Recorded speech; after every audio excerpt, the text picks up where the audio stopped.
So welcome to the fourth class in GIS and water resources. And here we have, so the plan for today is to go through the spatial analysis exercise, which there are two parts of. And I just saw a little bit in the chat, somebody said they might be having trouble opening one of these things. So check in. Any questions now before we start, either on opening files or on anything that we've done before? I'll look in the chat. And so Rachel says, can't open it. Hi, yeah, when I tried to click on the file link, it says that there's no content there. I experienced the same thing, but I was able to open it by going to the Files section and opening it from there. Because I guess I don't, so if I click on Spatial Precipitation Exercise, it apparently opens for me, but I'm an instructor with apparently superior powers. If you go to Files, the file is named Spatial Precipitation Exercise, and it should be there as well. 40 pages of marvelous writing, so be sad if you can't read it. Would it help for me to delete it and add another one? Let me just for now not be rash and delete it, but maybe I should, on my computer, I'll name it something like repeat, and then I'll upload it again, just so that we have an extra copy. So in files here, let me try and upload something and go to the, interesting that it didn't change the name. Oh, it didn't change the name because I had it open. So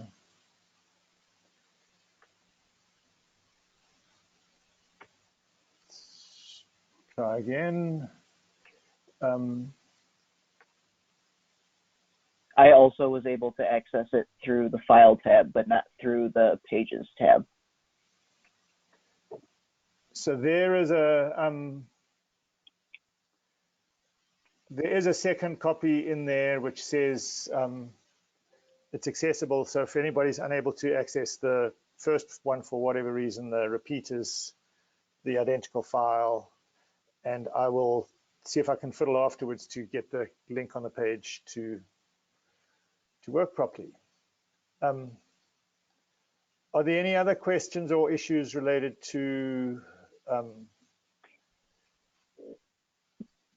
this exercise or perhaps the previous exercise that we should address before I get going?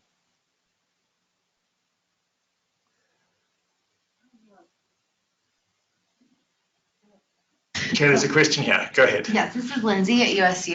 And this is probably just me and my Don't count on it. If you're having a problem, somebody else might have too.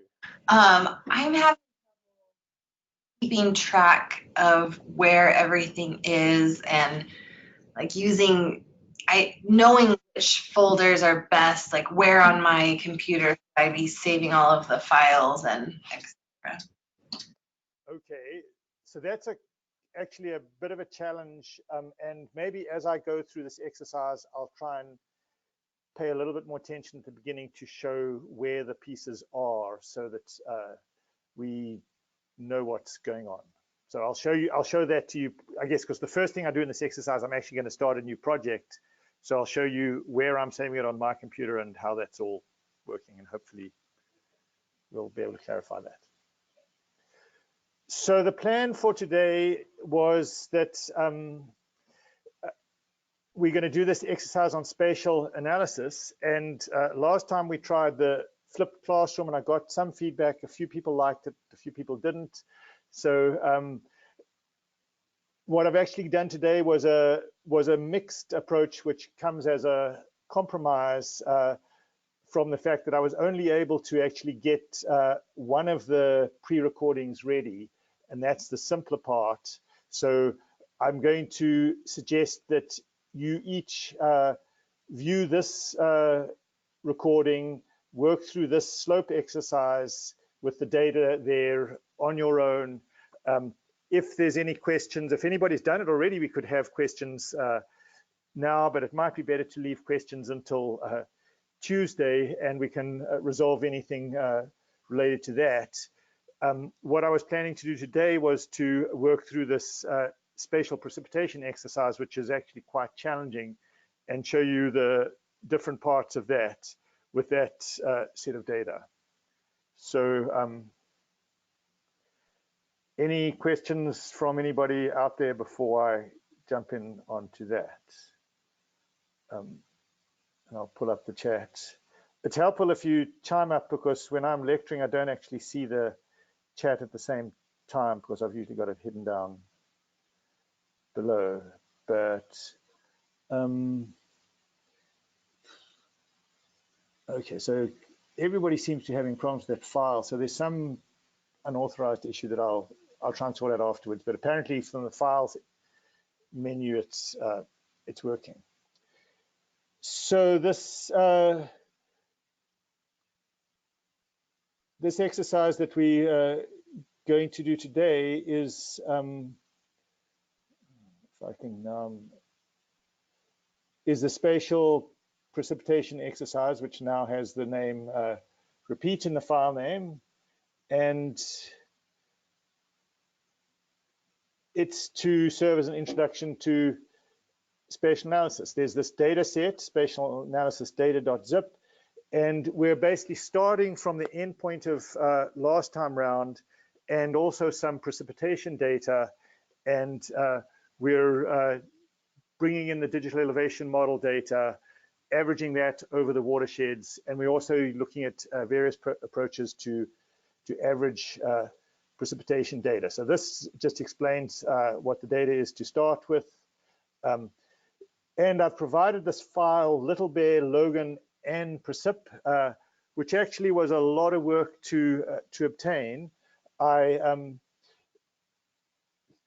tried to use the CUAHSI Water Data Services and WaterML-R to obtain that. It partially worked, but didn't completely work, so I had to do a number of workarounds. And so I've got an R script that's in there. If anybody wants to do this in a different location, then you're going to have to work through that.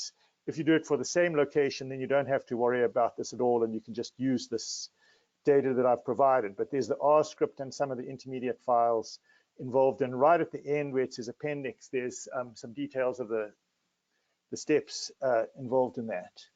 So the first thing I'm going to do, and this is going to address your question about where things go, is I'm going to create a new map project.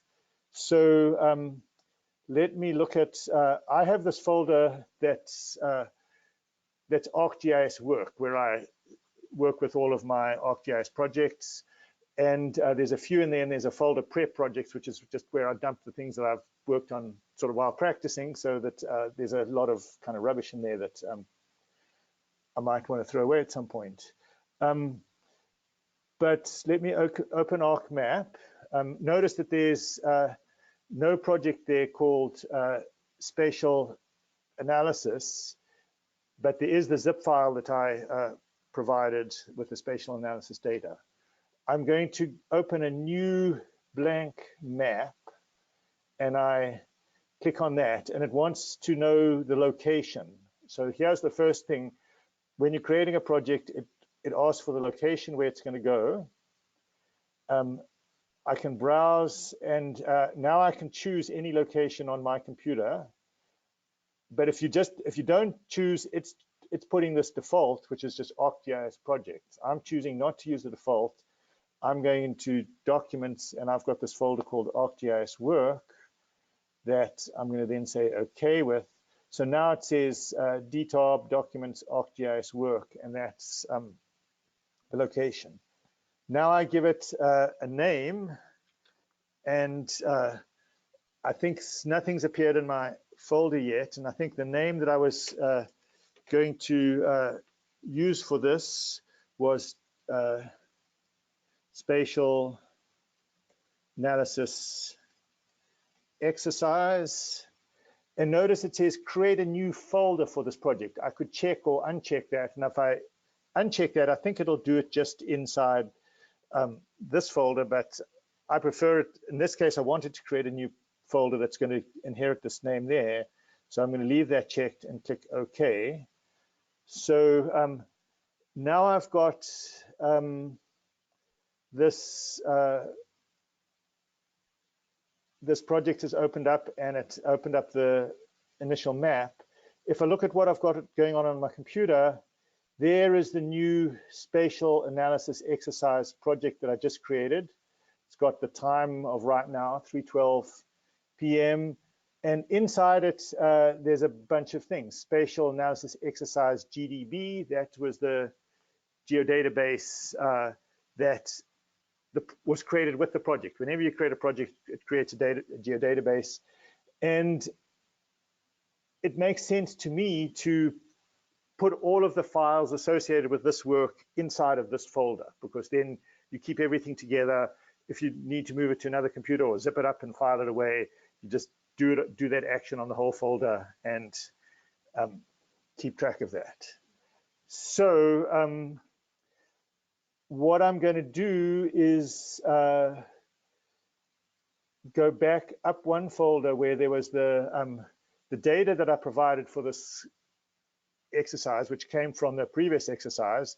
I'm going to put that zip file in there and go back down there, and now I'm going to unzip that zip file and just extract it here so that I get all the files at the top level. And you see that now we got, in addition to the Spatial Analysis Exercise GDB folder, we've got Base Map Exercise GDB. That was the geodatabase that came from the last exercise. And we also got these other files, the R file, which you don't need to look at unless you want to try and run this at a different location. You've got the Little Bear Logan annual precipitation, comma-separated variable file, and then these two intermediate files that actually give you the monthly precipitation that's been aggregated to get to this annual precipitation. So that's where those files are. I can open the CSV file, for example, and we see it's got a number of columns. It starts with a site name, site code. It comes from the Global Historical Climate Network, which is supported by NOAA. And so this is a full site code. And then right at the end, there's an annual precipitation. It doesn't give the units, but these are millimeters, and I should have probably put that in the header information.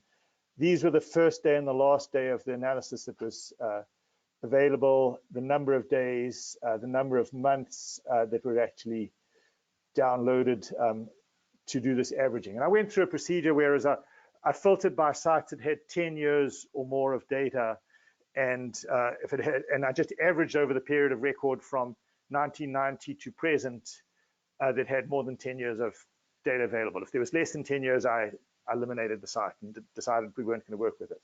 And we've got 26 sites that we'll see where they are on the map in a minute. So that gives you some coverage of precipitation across this watershed. So let me close down Excel. So back on the map, the first thing I wanted to do was look inside the catalog panel, and you can go into databases, and there's okay, so I was just going to show you one of the newer things. There is actually the databases that are associated with this project are just the Spatial Analysis Exercise one that it created. But if I go into connections up here, and I can say add a database, select an existing database, go through this folders spatial analysis exercise. There's the one that I got from the previous exercise. I'm going to add that.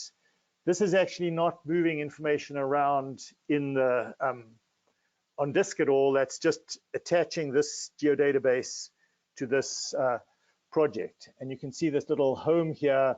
That's the one that's the default.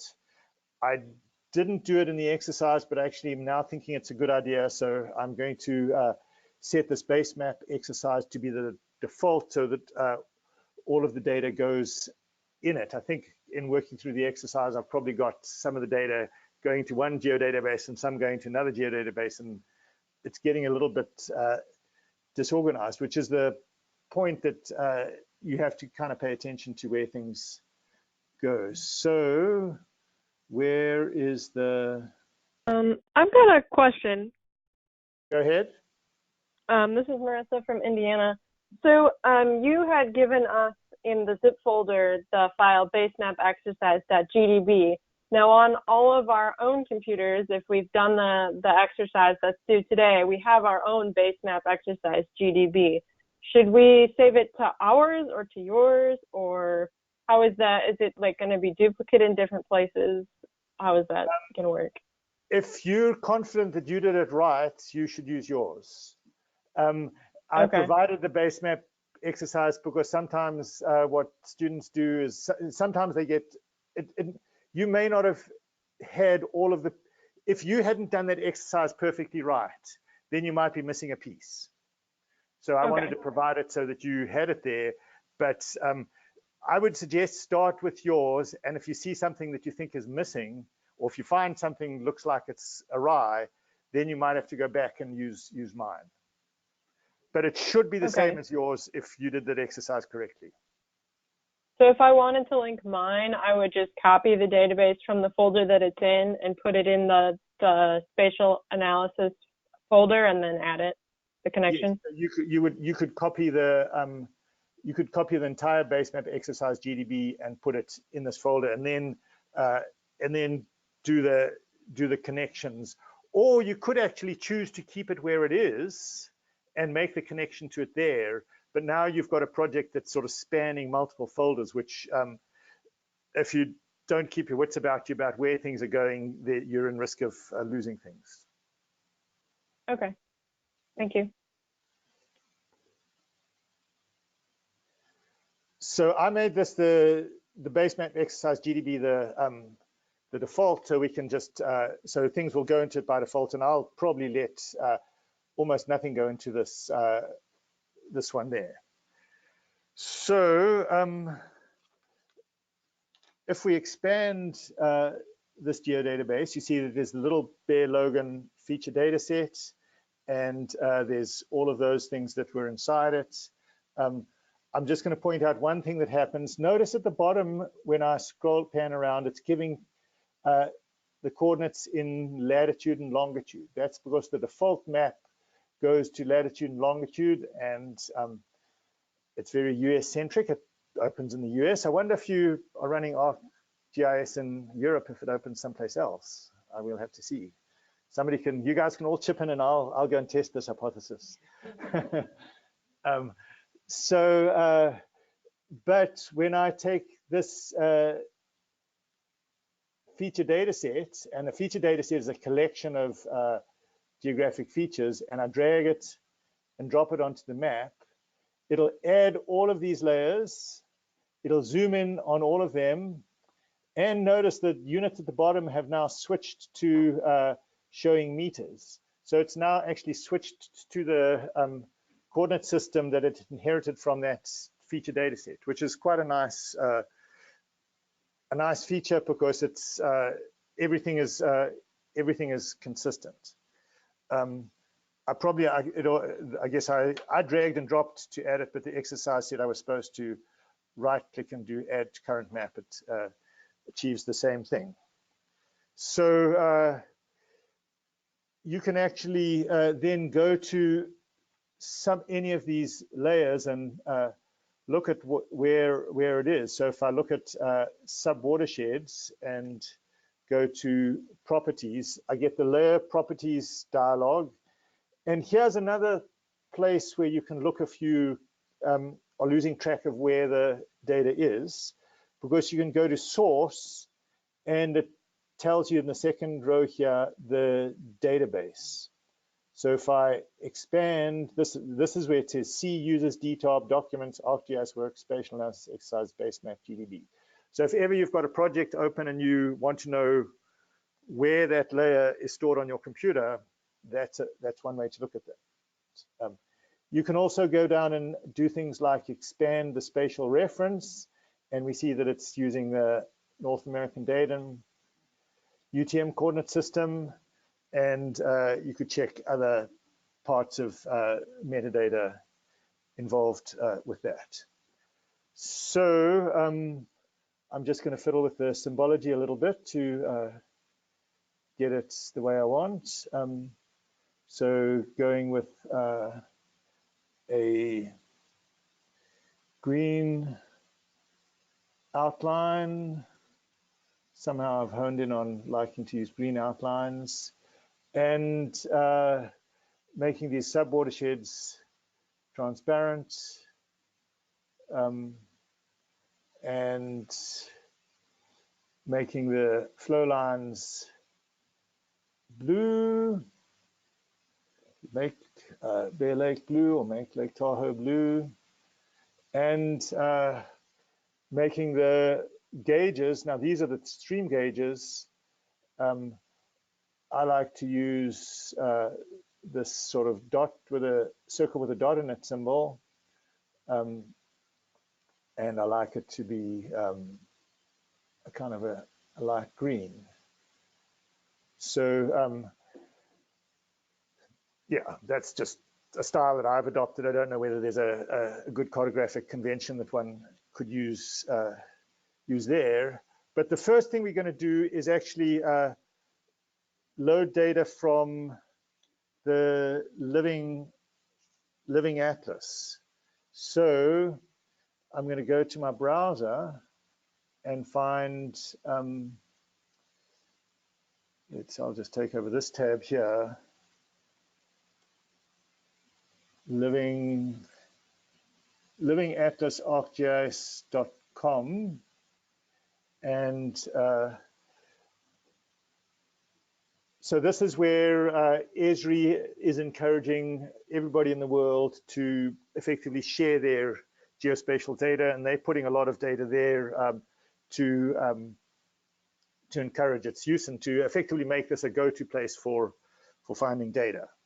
So if I do a search for elevation, because we might be interested in elevation, and enter, now it will show me what it's found that's based on the keywords elevation, and ground surface elevation is the layer that we're going to want. It says it's the 30-meter raster data extracted from the USGS's national elevation data set. And you can click on the link and read all about it. It says there's a dynamic image service. It'll give you things like slope and degrees and percentage. The data source came from the National Elevation Data Set. It covers the US, including parts of Alaska, Puerto Rico, and other islands.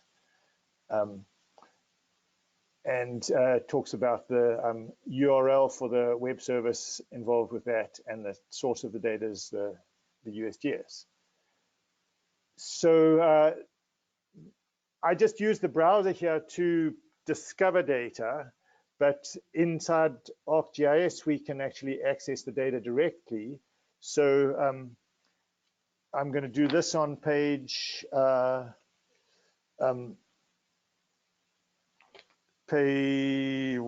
is it? So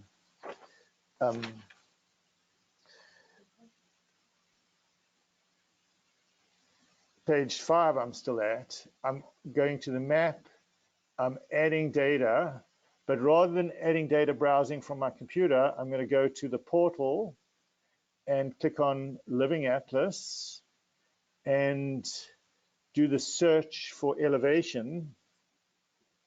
Now, one of the reasons I did it in the browser first was I actually then had an opportunity to read about it in this little add data box, there isn't really an opportunity to learn about the layer. I just see from the name.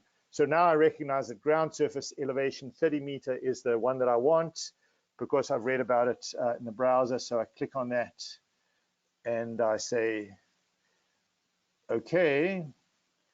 And so now I'm not actually having to go to a website and download data and add it.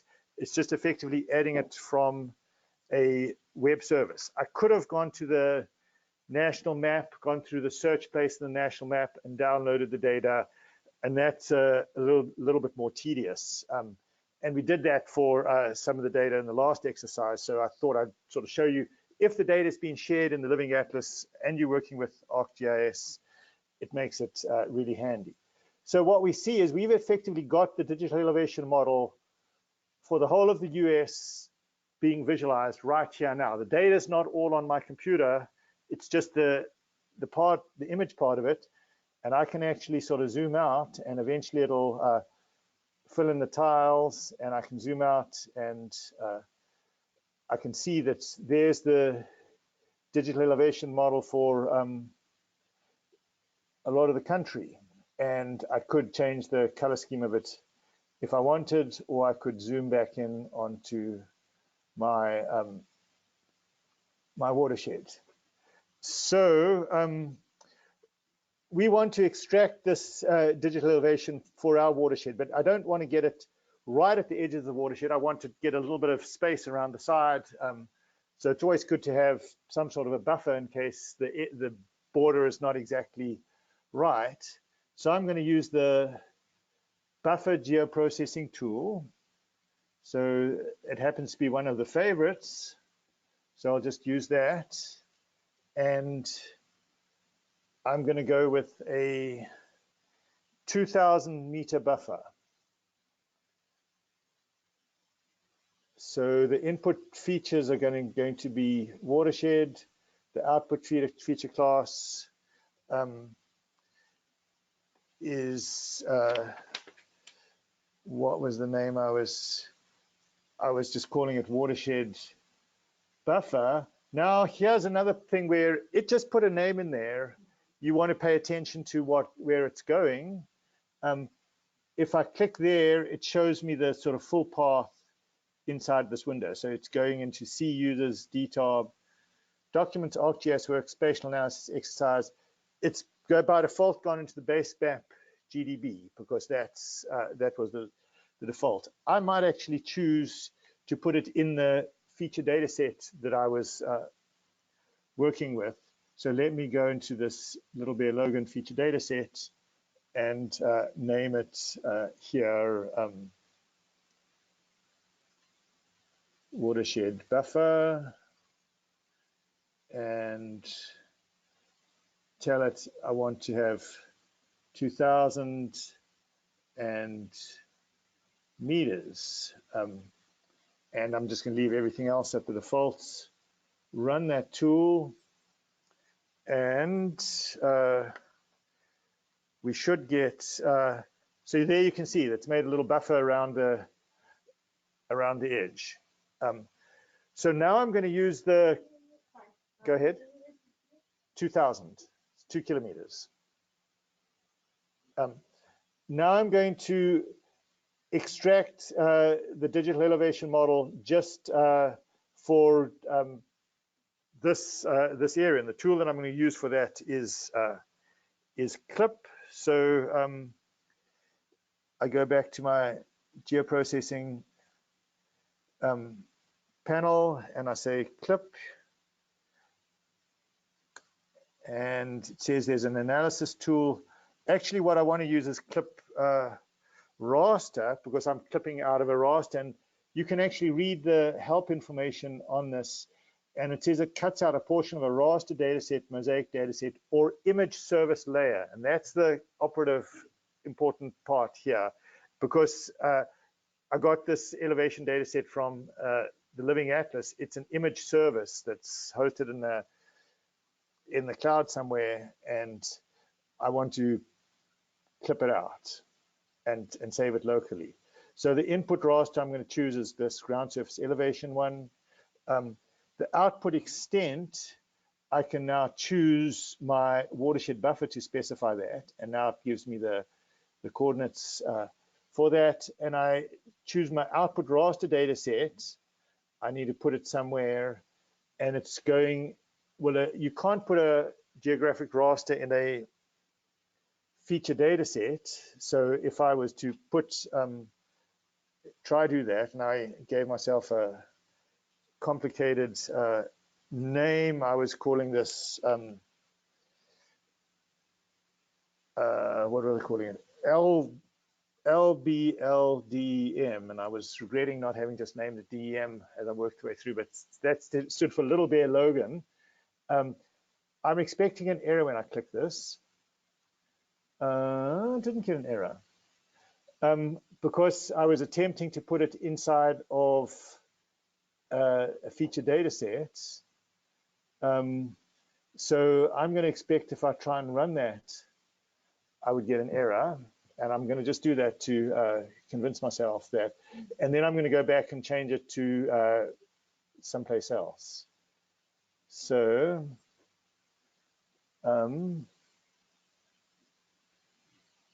see what it's doing, and maybe we're not going to get an error, and I will have learned, or they might have extended the functionality to allow rasters to be inside of feature data sets.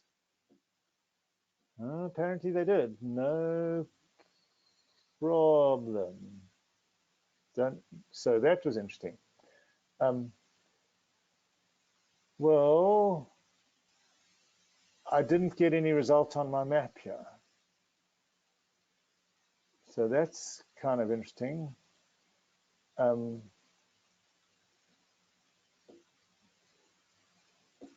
So I shouldn't try experiments that I don't know how to do in class.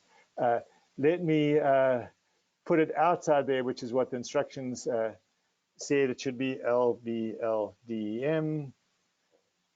Save that and try and run that. And so now it actually should be going out and clipping that data and putting it in the in that location that we indicated. And you see there, it's actually loaded a new layer to the map, and this this tool is completed. And I can go to my catalog here and there. See, there's the Little Bear Logan digital elevation model raster that I just created. And who was expecting it to look skew like that? Well, probably everybody who's read page 10, because that's what the picture shows. But this is because this digital elevation model actually has a different coordinate system. It's got a, we could find out what coordinate system it's got. I think it's a Albers equal area coordinate system. So we look in the spatial reference, and there, it's a North American Albers equal area coordinate system with those parameters. And when that is displayed in the UTM coordinate system that we're actually using for this project, it shows it's skewed. So one of the things we'll actually do is we'll actually project this data to the UTM coordinate system, which is changes the data, and but then we'll have a consistent set of data. You will also see here that this has an interesting cell size. If we look at I guess the raster information, it's got 30.92 meters. So it's not exactly 30 meters, it's sort of roughly 30 meters. And when we do the reprojection, we might go for exactly 30 meters. But anyway, this is the digital elevation model we've pulled together. The next thing we want to add to our map in the process of assembling data is the precipitation. So that was just a comma separated variable file. So I can go and look inside my folders, and there was the Little Bear Logan annual precip CSV. So that now appears as a standalone table. To put it on the map, I could open it to see the table, but I showed it to you in Excel already. Display XY data opens this XY table to point geoprocessing tool, and I get to choose, again paying attention to the full path. It's going to the Little Bear Logan. It's going to the base map, and we probably want to put it in the feature data set. So I'm going to go there, and I'm going to say the name I want, and I'm just going to call this Precip Gauges, and save that. And I have to specify what the coordinate system of the input latitude and longitude is, and I also should check that the X field is longitude coming from the table, the Y field is latitude. Remember, X is measured, longitude is a sort of measures things in a how far east or west you are of the origin. Latitude measures how far north or south you are of the origin. And this GCS WGS 1984, I've actually got some information in the exercise. There is a metadata file associated with the global hydroclimatic network that suggests that's the correct projection. But that's something, if you need to be precise and somebody's just given you latitude and longitude data, you really should find out what that coordinate system is, because else you can be off. So I'm going to run this, and momentarily we should see the precipitation gauges. They came in as a sort of a horrible looking purple. So let's get it to be something maybe a bit easier to see and maybe a little bit bigger. So there's my precipitation gauges. So they're sort of scattered around around this area. When I was assembling them, I pulled in all of the precipitation gauges from that web service, and then I clipped those within a 20 kilometer buffer of this watershed. So that's how these came about. And then I downloaded the data for them, and I only retained the ones that had 10 years or more of data post 1990. So that's how we ended up with these. And there's some that the folks in Logan might recognize. So if I click on that one, you'll see that's Tony Grove Lake Snowtail Station. If we go down here, that'll be a Bear Lake station right next to Bear Lake, right in Garden City. Down here is the Temple Fork Snowtail Station. Right there, near to the mouth of the Logan River, is the Utah State University climate station. So that's just nearby here. And we're also seeing associated with these gauges, so this is the radio station. One of the attributes is the annual precipitation, and it's in millimeters. So we'll be using various techniques, Thiessen polygons, fitting a spline surface to get area average precipitation, if I have time and get to the end of this exercise, which hopefully I do. The next thing in terms of really just assembling this data is to project the digital elevation model. So that's described on page 12, and this is starting on section 2. So we've assembled the data, now we're starting to work with things. I probably should save my project. And if I look into geoprocessing, mostly when I've been finding tools, I've been doing the search here, and that's actually a very efficient way if you know what you're looking for. If you're not sure what you're looking for, it's sometimes helpful to go to the toolboxes, and now you can sort of browse through and look for something that you think might do what you're wanting to do. Because one of the hardest things in working with ArcGIS is finding the tool for the job. You think that, oh, I can make the GIS do this, but unless you know the name of the tool, you're floundering around, and once you find the name of the tool, and it's the right one, it actually is pretty easy. So sometimes sort of browsing around and just exploring and seeing what's available is handy. And within data management here, there is a group that's projections and transformations, and they can apply in general or specifically to rasters. We're working with a raster here, and there's a project raster tool. And once you've found the tool that you're interested in, then you can use this question mark to learn about it.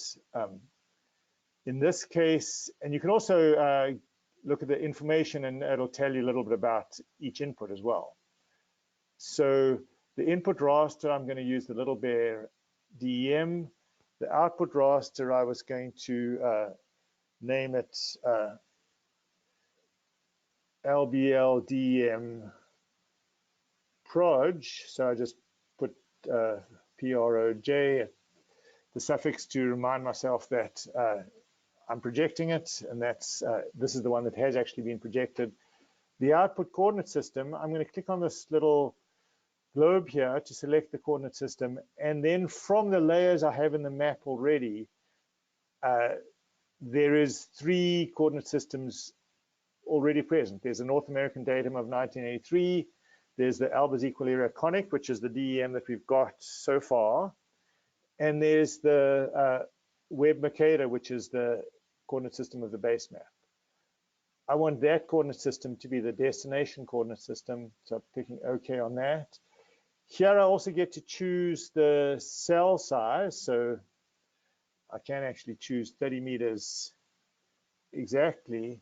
And here is the point we were discussing last class about the resampling. There's a resampling because projection involves actually taking this raster that's skewed and at a 30.92 meter spacing and put it on a grid that's aligned with the rest of our data.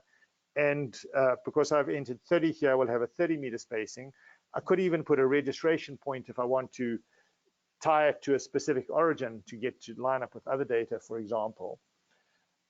But I'm going to use bilinear interpolation because this is a raster data field, and with elevation, I think it makes more sense if you're picking a point in between 2 of the other values to use some sort of a smooth surface, not just pick the nearest neighbor. If you pick the nearest neighbor and then you look at a DEM that's being projected with that, you'll often see a sort of a stripy effect or a corduroy type of effect. So if you see that, you know that somebody's probably projected it and didn't necessarily do it the most optimal way. Go ahead. Which, under the output coordinate system, which did you choose? I chose the North American datum in 1983, which came from the layers. So you get an option to choose the layers that are present in the map, and that was there. And there's also, yeah, and you can expand this and you can see which layers have that coordinate system. So off we go. So now it's taking those million data points or so and projecting them. So that was quite a lot of calculations just right there. So now you can see there's the projected data set showed up on the map. It actually also looks skewed. It is actually north-south, but because the data is the same extent, there is actually a sort of a no data buffer around the edge. And you'll also notice while I told it to clip on this 20 or 2,000 meter buffer, it actually clipped on a bigger region. And I think that was to do with sort of drawing the straight lines north, south, and east, west from the extent of that 20 kilometer buffer region. So there's some sort of odd stuff doing, but at least I've got more data than I want rather than less.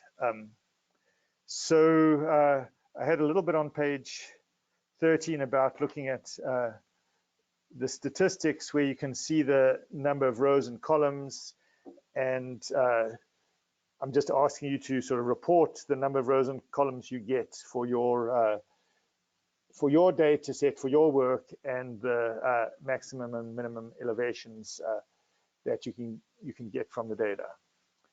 So there is also, I guess what I'm going to do is I'm going to put a slightly more attractive symbology on this rather than just going with gray. So let's scroll down here and, I don't know, pick that color for the topography, and maybe I don't want the watershed buffer there. So that's a slightly more attractive layer. I've got a section 3 of this, which I'm going to actually skip over because that's fairly simple, and I'm concerned a little bit about time. But it has you calculate, find the highest location by, we can see from this legend here that it ranges from 1,281 meters up to 3,036 meters. So I said, do a calculation of all the points above 3,000 meters. And then there's just a few, so you can zoom in on that and then go above 3,030 and identify the specific point that is the highest point in the area, and make a screenshot with a label. This is the highest point in the area. And there's also instructions about creating contours, which are a useful way to visualize data on page 17, and the hill shades on page 18. But what's probably more interesting is doing some zonal average calculations. In other words, averaging this over some watersheds, because that the average elevation may be an important thing that you want. I could have done that at the HUC 12 scale because I've got this sub-watersheds data and this attribute table, but there's actually 27 values, and yeah, maybe you're going to be modeling with 27 HUC 12s, but I thought it's probably worthwhile just to reduce it down to fewer. And you remember from the last exercise, there were 4 HUC 10s. So I'm going to actually create a layer that's just the HUC 10 watersheds. We're going to do the averaging on that, so that we'll only have 4 to work with, which is a sort of a meaningful number when we're trying to learn and see what's going on. Doing with 27 is certainly a meaningful number if you're doing a real sort of analysis and you want that level of resolution. So that's going to require that I actually create a HUC 10 layer, and I'm going to do that by dissolving this feature class on the HUC 10 field that we created last time. So there is the HUC 10 field, and you notice some of the numbers are repeated because there's the same, well, the different areas. This is this one, and the next one down, and the next one down are all part of the same HUC 10 watershed. So going into geoprocessing here and looking for the dissolve tool. So dissolve, there is a data management tool, dissolve, that I can find, and my input features are going to be the sub-watersheds, which is the HUC 12. The output feature class is, I'm just going to call it, and I'm going to put it inside. Oh, it looks like it's going in the Little Bear Logan feature data set already. I'm going to call it just HUC 10 watersheds, and save that. The dissolve field is going to be the HUC 10. So what that means is it's going to take all of the features that have the same HUC 10 and dissolve them into one bigger feature. So that's what dissolve means in the context of GIS. And I'm not going to worry about any of the other parameters here, but I'm going to run this, and that was a mistake. Who knows what I did wrong?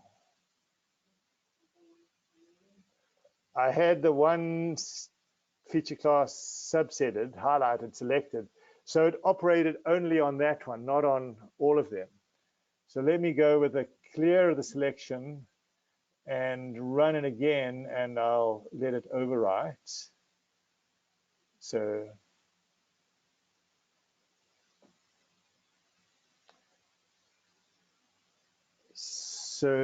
here we got HUC 10 watersheds. We can't really see where they are, but let me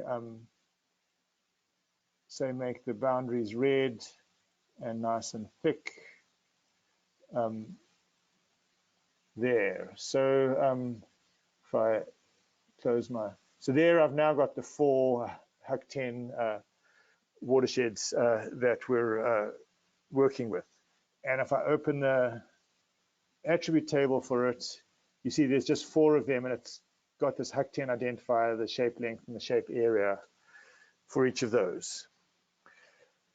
So we want the average elevation for each of these, or maybe we want some elevation statistics. And the tool for doing that is zonal statistics as a table. So if I go here and find well, let's get into get back into the toolboxes, and I think I said this was in Spatial Analyst tool. So scroll through the hundreds of tools that are there, and within Spatial Analyst there's the zonal tools. So these are things that operate on zones, for example, defined by a polygon, and there's zonal statistics as a table. I could, if I wanted a histogram, I could get that, for example. Let me do this. The input field is going to be my elevation. No, this is input. The zone data is going to be my HUC 10 watersheds, and the field is HUC 10. The input raster, value raster that I'm going to calculate statistics on is going to be my digital elevation model, and the output table, I'm just going to put that in the geodatabase and call it zone elevations. So now I'm keeping all of the statistics. So run that, and we see that we should have had this zone elevation table get added, and I open that, and it's shown me for this HUC 10, this is how many grid cells there were, this was the area, the minimum and the maximum of the elevations, the range of the elevations, the mean elevation, and so on. So this is the sort of thing that you can extract with zone elevations, and but this doesn't have any of the other attributes from the from the HUC 10 watersheds. Although I think we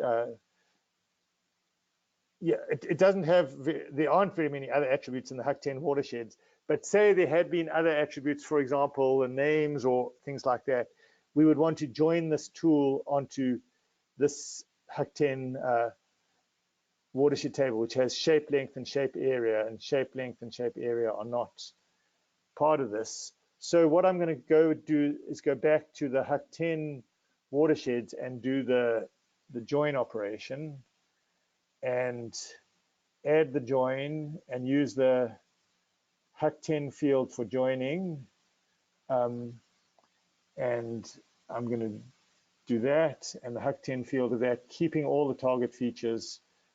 If I run that, now we'll see we got all of those values there in addition to this. So you can now make a table to report the mean elevation for each HUC 10 watershed, which is one of the things I'm asking you to do. And if you'd say calculated a precipitation surface, we'll do exactly the same thing to get the mean precipitation.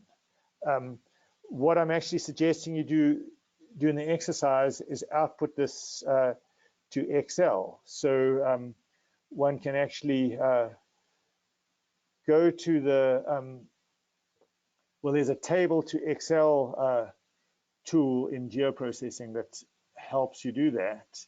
So if I look for Excel, and I find the table to Excel tool and the input table, I'm going to go with the HUC 10 watersheds, which have the data joined.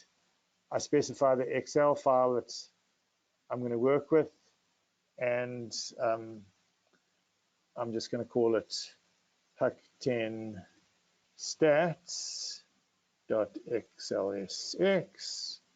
save it, and if I run this, I should, in my folder, and again, I paid attention to where it was over here. There I have, maybe not.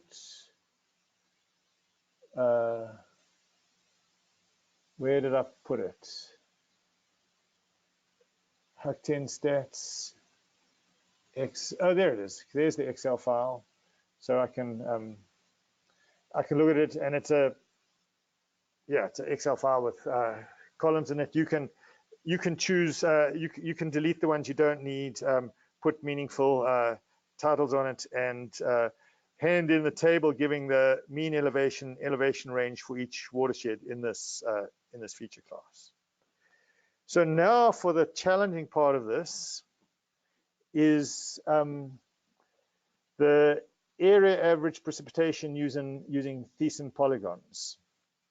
So I'm just going to save my map. So this is on page 23. I could do those over these HUC 10 watersheds. I could do it over the HUC 12 sub-watersheds. I thought it would be most meaningful to do it over the watersheds that drain exactly to the gauges that we've got here, because then you can actually compare it to the stream flow. I found when I was trying to get the stream flow in, that would have made the exercise too long, so I've just sort of outlined at the end how you might do that. But I'm still going to go through the process of delineating the watersheds that drain to each of those gauges. So I'm going to do that using the ready to use tools that are provided. So if I go back in geoprocessing, if you sort of get to the top level, we've been working with things like the favorites toolboxes, but if you click on the portal up here, you get ready to use tools. In the hydrology set, there is watershed. Now this might not work for all of you.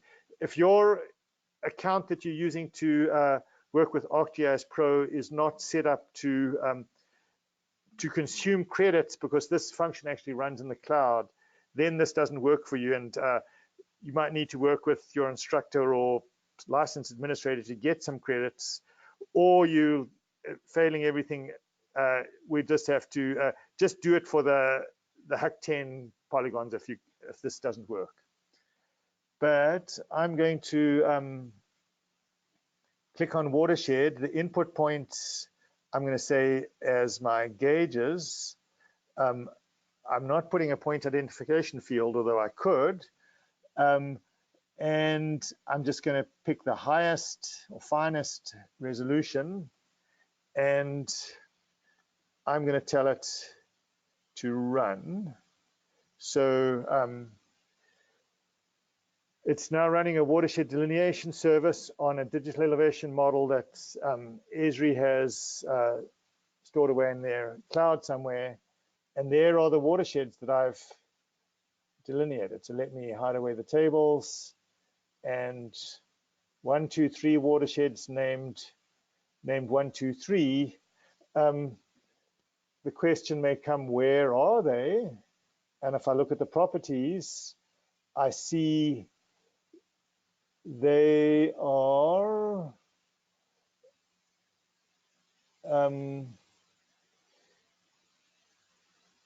okay, so they're apparently in the base map exercise geodatabase already, but they were not in the feature class. I was expecting them to be in a different location, but we'll just live with them there. But what you'll notice here is that if you look at the spatial reference, you see it's actually got a different coordinate system. It's an Albers equal area coordinate system again, with a different set of parameters, and that's because that was using the DEM that was behind that web service was not the same DEM or not the same coordinate system that we're working with our project here. So we do actually want to save this data in our feature data sets to have everything consistent. So I'm going to go to export those features, and the location is going to be my feature data sets, and I'm going to just call it gauge watersheds. Okay. So did I get the, yeah. I think I've got all those parameters right at the bottom of page 25. Run it.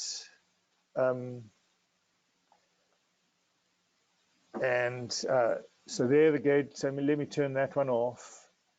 And the gauge watersheds, if I change the symbology to maybe have a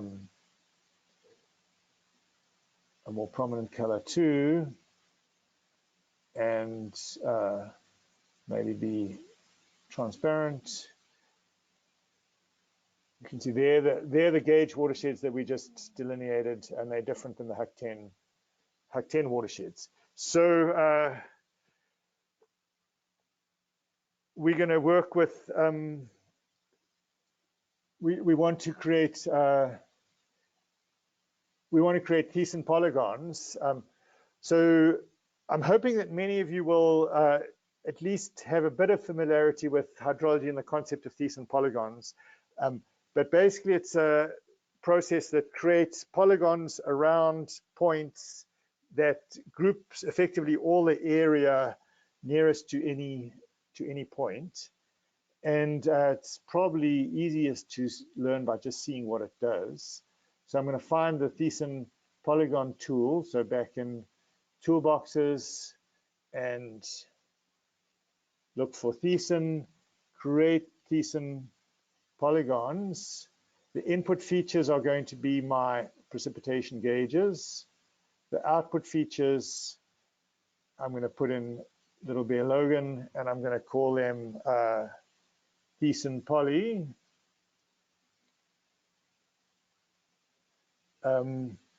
This is important. Rather than the output fields only being the feature ID, I'm going to say all fields, so that the annual rainfall goes along and is recorded with the Thiessen polygons. So if I run this, I'll actually get Thiessen polygons around my rain gauges. I want to actually control the extent of the area. One thing that you might note is that there is no rain gauge up to the north here. So the Thiessen polygon approach that effectively draws polygons based on the extent of the actual points would leave off a little bit of the watershed domain. I can avoid that by switching into environments here and saying the extent rather than being default, because this default, it explains how the extent is determined by the tools and the inputs and things like that. I'm going to set the extent to be my, let's call it my watershed. So I make sure that the full watershed boundary is covered by the calculation. So that's what I've done on page 27. And I run this tool here, and there we see you get a set of polygons, and they cover my watershed. So what this is really telling me is that this polygon at the top right is associated with this gauge. This polygon is associated with this gauge. And I'm a little bit concerned by that calculation because it appears not to have used these gauges outside of the area, which isn't what I would have liked it to have done, but I can now look at all the screenshots that I made when I was preparing it, and it's done that. Because I would actually like this gauge to be included in the calculation. Anybody got any thoughts as to how I can rectify this? Deviating from the script.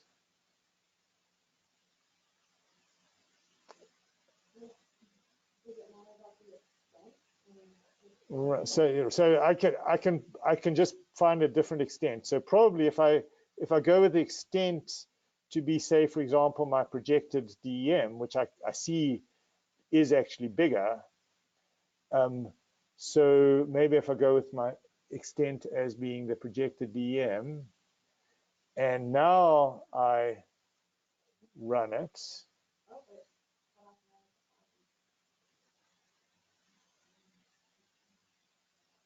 Now we've got polygons that look a little bit different. You can see there's a bigger polygon here, but it's actually it's bisected between this one and that one through there. So this part of the watershed will actually inherit this rain gauge.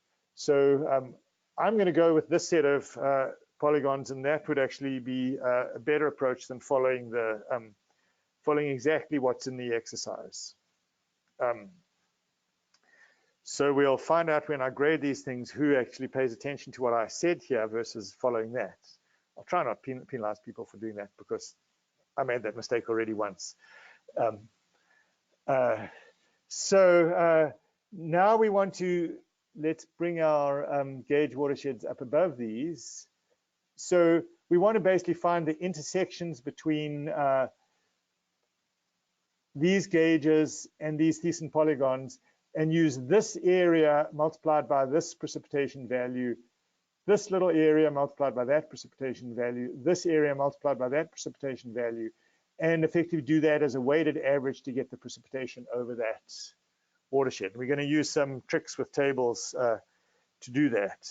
So we're going to use the intersect tool to effectively intersect this set of layers with the decent polygon layers. So let me find the intersect tool.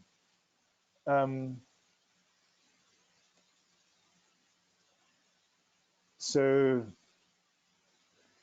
there, and I'm going to intersect gauge watersheds with decent polygons, and the output feature class, I was going to name that decent watershed intersect, or just yeah, decent WS intersect. There's always a trade-off between making a long and descriptive name and the time it takes you to type it. And leave all of these other parameters the same and run that. So now we've got a result. So let me turn off the gauge watersheds and turn off the decent polygons. Now we've got a set of polygons that's exactly what I wanted. It actually inherited its symbols from gauge watersheds, but it's got this little polygon there, this little polygon there, this little polygon there. And if I open the attribute table, you'll see that it's got, there's a total of 15 of these little polygons. And one of the columns involved here is the annual precipitation. There's also the area that's being calculated. And there is also the pour point identifier, which tells you which of these gauges it drains to. So pour point identifier 1, these first few are all obviously draining as part of the Little Bear River. Perhaps pour point identifier 2 is those ones here draining to the Blacksmith Fork, and that by a process of elimination, the other ones 3 will be part of the Logan River. So we basically have to then implement the sort of Thiessen polygon formula to do the product of precipitation times this area, then sum it up and divide by the total area. So I'm going to do that calculation in this table. So on page 30 of the exercise, there's it shows the formula for calculating the precipitation for each of these sub-watersheds based on the sort of area weighted averaging. Let me clear the selection so I don't make the mistake I just did before. Let me add a field to this table that I'm going to call it AP prod, that stands for area precipitation product, and I'm going to make it a floating point field.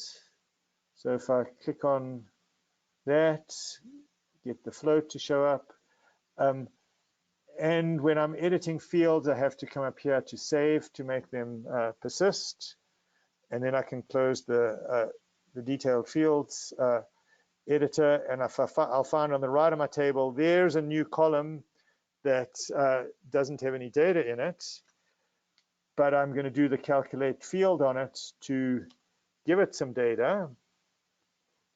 And I'm just going to do the calculation, and in that calculation, I'm going to say annual precipitation times, oops, didn't want to do it twice, times the shape area. So this is precipitation times area, and the result will be a new field that's effectively the numerator of that equation on page 30. From the annual precipitation field over there. So if I run that, I should get some numbers filled in that column. Some pretty big numbers. Oops, these columns are hard to adjust sometimes. So there are the area precipitation product numbers, and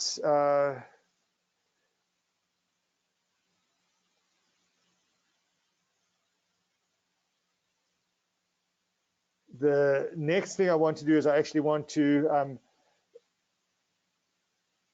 summarize these. I want to calculate these for the watersheds that I have involved, that gauge watersheds 1, 2, and 3, and so on. So that's a summarize option. It's basically adding up the summary of the area and the precipitation product summed over these watersheds. So there's a tool for that. I guess I could be saying there's an app for that. Esri, you say there's a tool for that.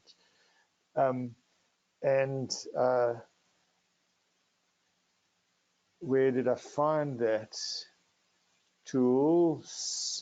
Okay, I guess I could probably find it this way, but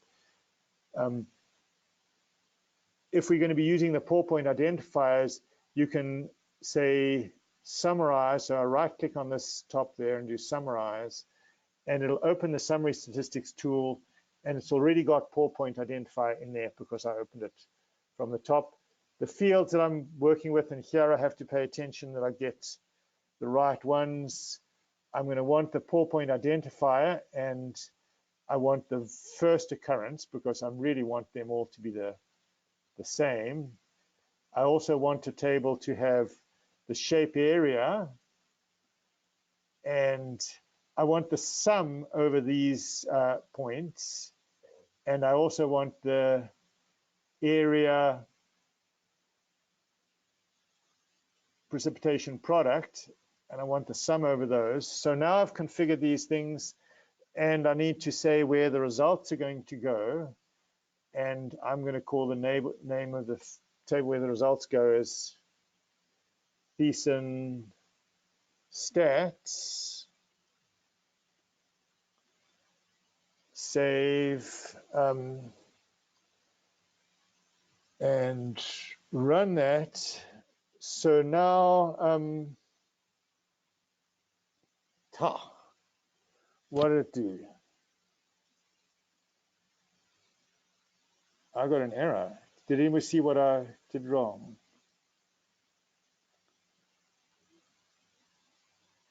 Maybe it can't go in the feature data set because it doesn't have any geographic information. So let's take it up a file and try here.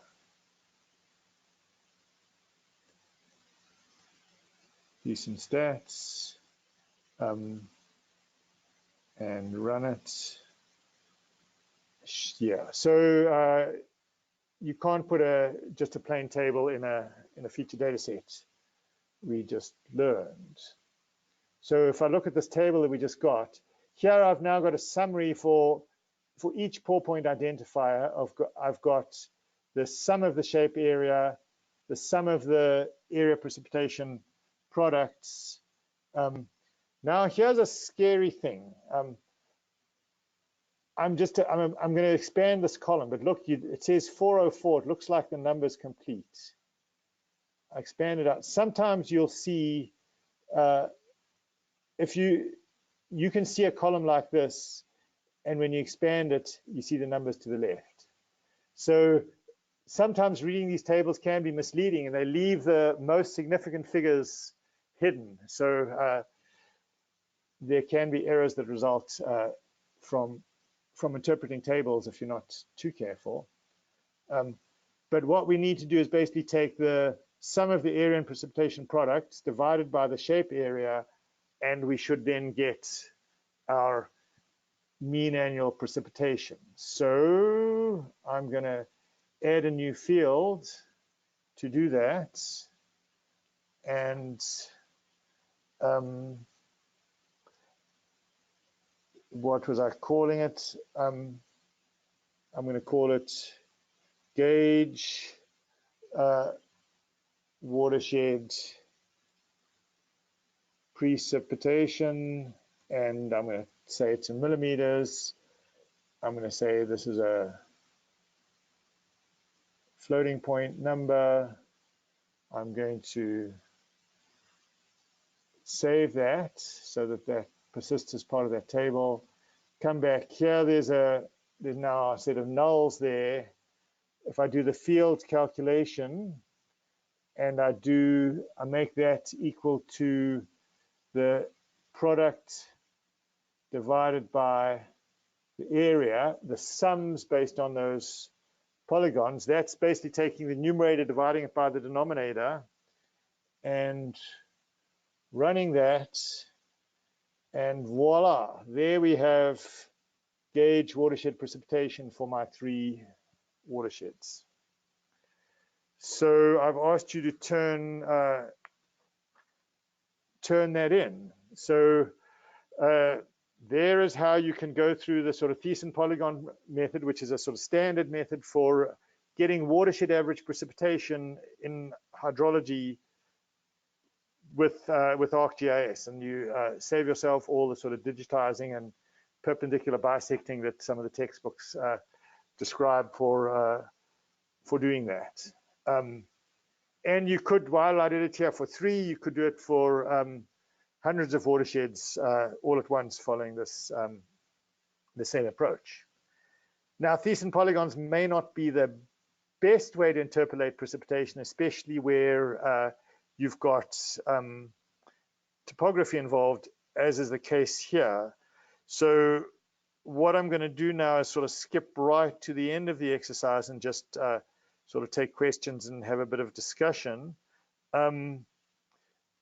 There are some instructions after we've done the Thiessen polygons, and it says to hand it in, to go through running some of the interpolation tools to get a precipitation grid, and then average those using the same technique that we use to average elevation for each of the watersheds, and you'll get a different estimate of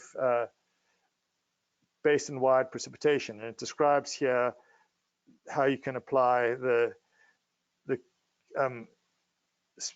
empirical Bayes Krieging, which is a statistical method you could read about, or you could apply splines and then do the zonal statistics as a table to get the same sort of results.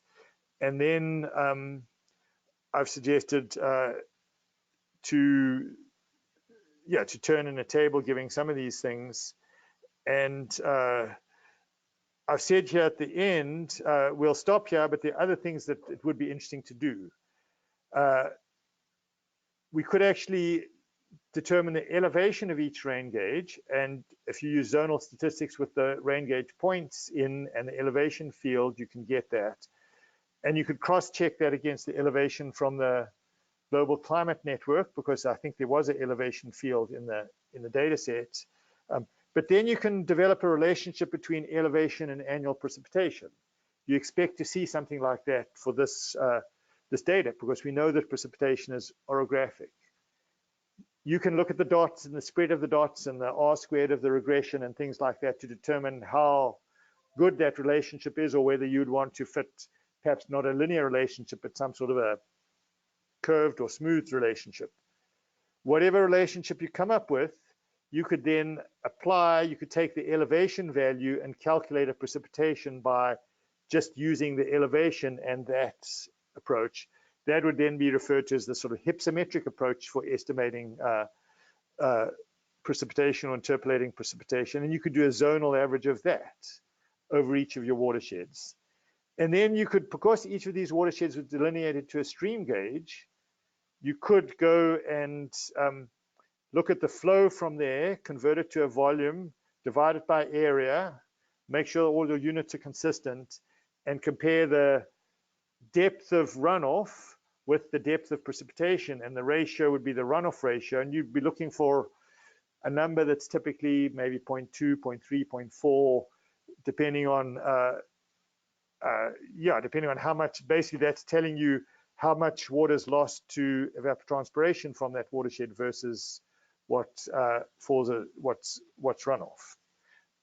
So those are some of the things that we could have, if I'd wanted to make this exercise even longer, I could have gone through all of that, but I chose to stop there and leave those as teasers. So you guys are certainly welcome to explore that. And I think we've got enough of the tools here working with ArcGIS that you guys should be able to do that if you need to, but that's where we're going to stop. So are there any questions?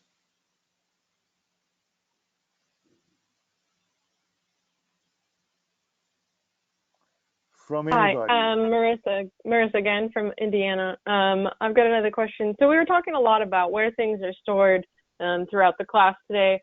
When you added not the base map, but the DEM from the Living Atlas, does that get stored on your computer somewhere, or is that just coming straight from the internet? And could you store it on your computer somewhere if you wanted to? I believe it's coming straight from the internet. And I think the approach for storing it on your computer is to use that sort of clip approach to store it just for your area. I don't know that it would be a good thing to try and download the whole country's DEM all at once to save it locally. But let me go to the properties of that layer. So it was called ground surface elevation. And if we look at its properties, here it says for source, it gives the location as this web service, elevation.arcgis.com, ArcGIS Services National Elevation or NED 30-meter image server.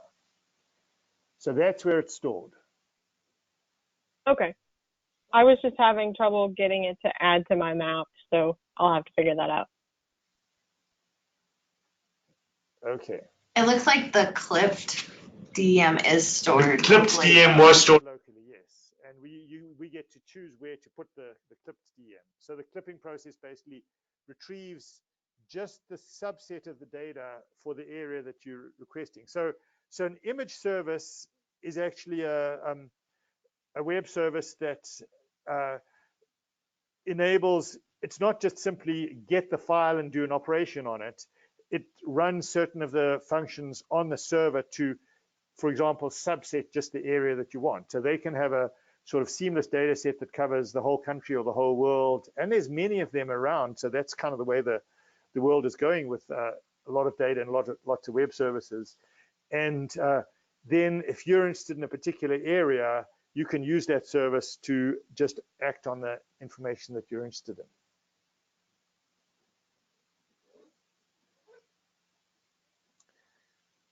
Okay, any other questions? Hi, David. This is Colin Rowland at the University of Wisconsin. I had a question about finding the raster cells with the maximum elevation.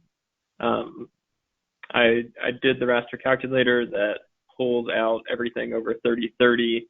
I get 3 cells with elevation values greater than that, but I'm having trouble using zoom to layer or anything to like figure out exactly where those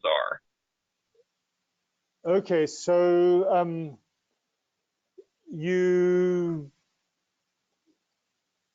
there isn't a good way to zoom to layer. You sort of have to hunt for the different color on the map. So and that's hard when it's only 3 cells. So I don't think there's a good automated way to do it. So you might have to do it in a couple of steps. You first do the threshold only above 3000, and then you've got a bigger blob. And then when you're focusing on that blob and you do the threshold above 3030, then you'll be able to see those 3 cells. And you might have to turn off some of the other layers to not have them interfere with you finding those cells. And then you can zoom in on them. There isn't really a there's no such thing as zoom to cells greater than a certain threshold. Great, thanks. Go ahead. What if you extracted those cells? What if you extracted those and made them their own layer, and then you could zoom to it? So there's so extract them to their own layer. You might have a hard time. Well, what would probably work is extracting them to a feature. So you might end up with shape points or feature points at the center of each of them. And it might actually be quite tedious because you might end up with a point for all of the cells, and you might have to find a way to only act on the no data cells, so you just get 3 points. So there's some experimenting there. There isn't really a good way to do that automatically that I know of.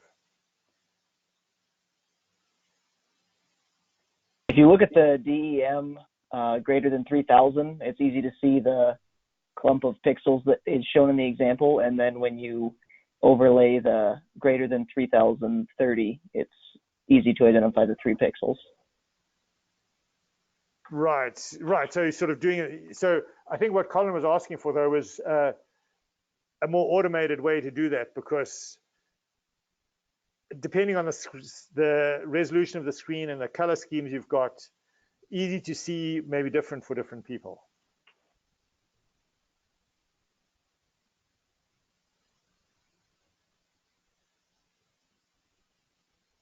Yeah, I mean, if you're working on a laptop with a small screen, the pixels could all merge and disappear, and you wouldn't see anything.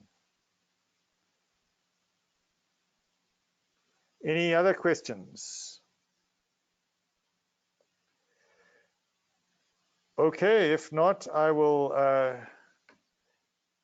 shut down, stop recording, and talk to you guys all on Tuesday. Thank you.